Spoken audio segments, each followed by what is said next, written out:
Week 7 sits and starts, why Joseph Randle is in Jason Garrett's doghouse, and the love story of Jameis Winston. It's beautiful. Grab some Kleenex. Week 7 of Keepers starts right now.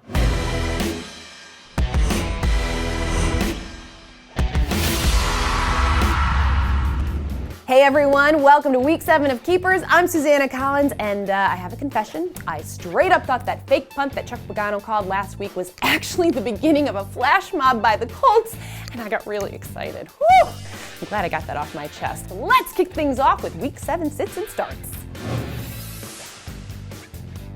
Start Delanie Walker. Whether it's Marcus Mariota or Zach Mettenberger under center, Walker, who leads the Titans in receptions, targets, and yards over their last 3 games, should get plenty of looks. And considering that the Falcons allowed tight ends to find the end zone on him in 3 of 4 games even before Ben Watson tore him apart, Walker will be licking his chops ahead of this one.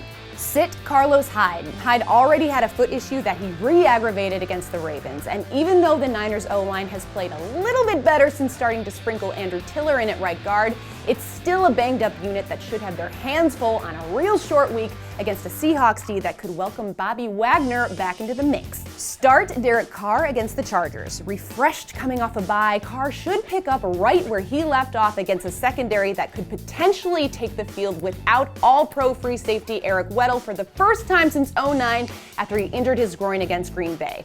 And it really doesn't help matters that strong safety Jaleel Adai is nursing a sore back. Expect to see some good old-fashioned gunslinging in SoCal. Sit Jordan Matthews. Sam Bradford's been finding more success over most of the last month throwing to guys that aren't him. Plus, with Matthews set to see a lot of Josh Norman, a dude who has been one of V-League's top corners this year, the prospects for Matthews are scant at best. Start Vincent Jackson. Jameis Winston loves throwing to the gigantic Jackson, and he'll show everybody why when he goes up against a Washington secondary that's got starting corners Chris Culliver and D'Angelo Hall battling knee and toe injuries respectively. Just heave it on up there for the big fella, Jameis. He'll take care of the rest.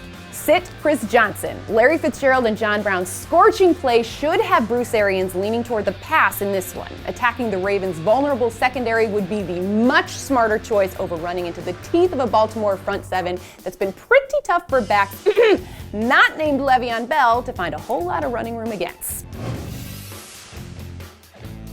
Buy low on Deshaun Jackson and sell high on Pierre Garçon. Jackson's been hurt for all but a dozen snaps this season, but he'll return soon, maybe even as soon as this weekend against the Bucs.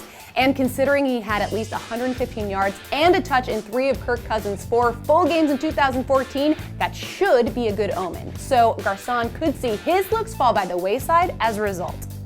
Buy low on Mark Ingram. He's only averaging 3.5 yards a pop on the year, but his O-line's been all over the place. He finally got right guard Jyree Evans back, but now their left side is ailing. When Teron Armstead gets back, Ingram will be running behind a very nice line, and the fact that he's on pace to haul in over 70 passes doesn't hurt his cause either.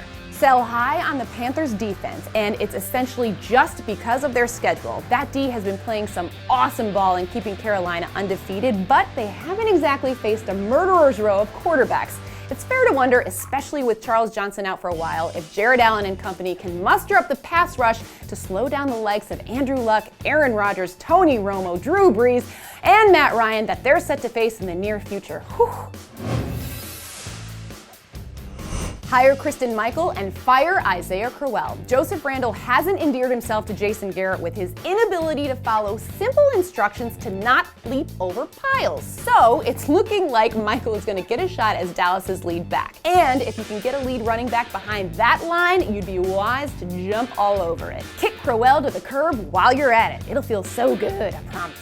Hire Stephon Diggs and fire Marcus Colston. Diggs is quietly turning into the 2015 version of Martavis Bryant, a day 3 draft pick that his team doesn't even deem worthy to dress for the first chunk of the season and then just blows the hell up right when he gets his shot.